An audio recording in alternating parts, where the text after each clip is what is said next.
Hi, this is Sharon with Designer DIY, and today I'm going to be showing you how I made this awesome carrot wreath using our wreath attachments that we made.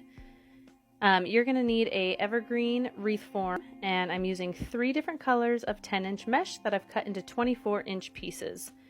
For the mesh, I'm going to be ruffling them and adding them in on this outer edge of the wreath, and I'm going to alternate the colors as I go around till it's filled in, and then I will move on to the inner ring and continue adding mesh the same way.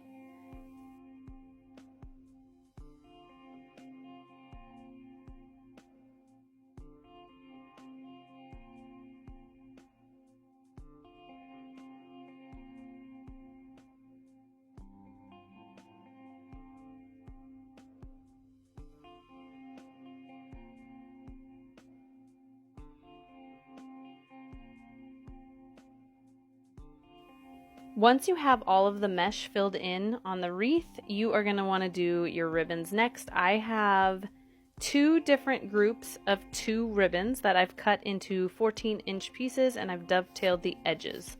So we're going to be putting in the ribbon again, starting on that outer edge right on top of where we added the mesh. So I'm going to take one of each piece, bunch it, I'm going to twist it right in with the pine, fluff it out, and then my next grouping would be these 2. Pinch it, stick them in, and I'm just going to alternate between the 2 groups of ribbon as I go around the outer edge.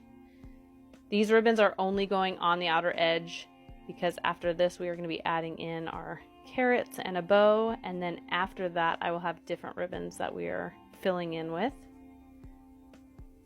And like I said, these are 14-inch pieces of ribbon, and you're just going to alternate as you go around the wreath.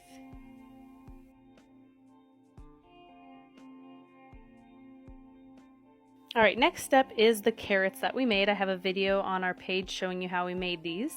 I'm going to take the wire and just tie it on to the wreath form where I want them, and I kind of staggered them a little. And next we're going to be adding in this bow that I made. We also have other videos of bows on our page. So I'm going to use the wire that's on from the back of the bow to just tie it directly onto the wreath form.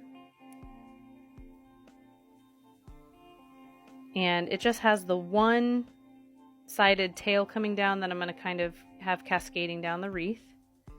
And for that, I usually figure out where I want to tie it into the wreath, and I bring the back wider ribbons down a little bit farther and leave the top ribbons a little bit higher up. I'll show you the sides so you can kind of tell. I leave a gap between the sizes. That way when you're looking at the wreath, you can kind of see all the ribbons. And then for the tails, I'm just going to figure out how long I want them and just cut them like little dovetails. Sometimes I leave the wider ribbons just slightly longer. Alright, so there's the bow. Next step is going to be adding in the ribbons. So I have, again, 2 different groups of 2 different ribbons, and they are 14 inches.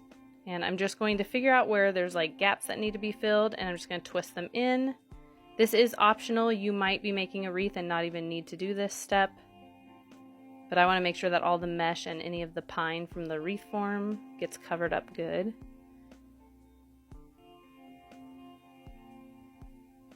So I have used, there's only 2 pieces of each ribbon for this front. So I have just 4 little groupings I'm putting in.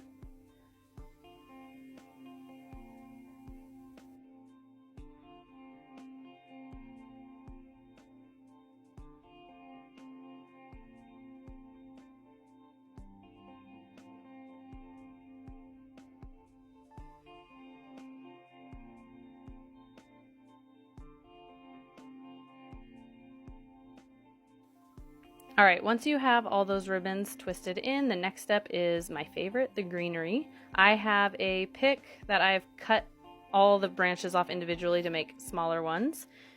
And you're going to want to cut the stem pretty short and then put a ton of glue on the tip of it so that you can stick them in and they will hold well. I usually start by adding the greenery around my bow first, because I like to have it kind of peeking out from behind all the sides of the bow, and then after that I kind of just start scattering them around the wreath wherever you think that there needs to be a little bit of greenery. You just want them to be spread out good so the whole wreath has them.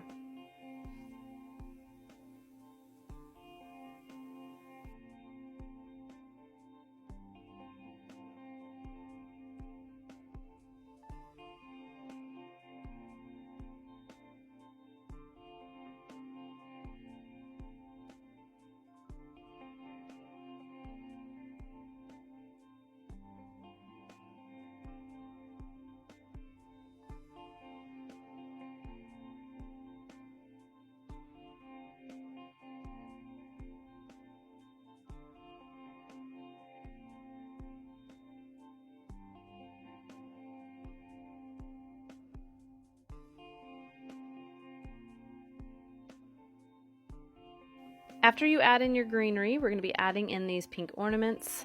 I usually try to add them in groups of 3, so most of my wreaths have 3 ornaments.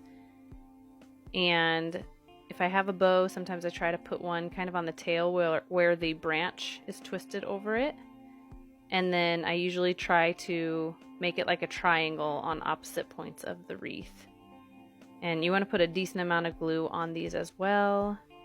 That way they hold. You just want to hold it there for a second, make sure it dries really good. And that's about it. I hope you guys enjoyed this tutorial. We have more on our YouTube channel. If you want to purchase one of our wreaths, they are on our website. The link is in our bio. Thanks for watching, and leave me a comment. Let me know what you think.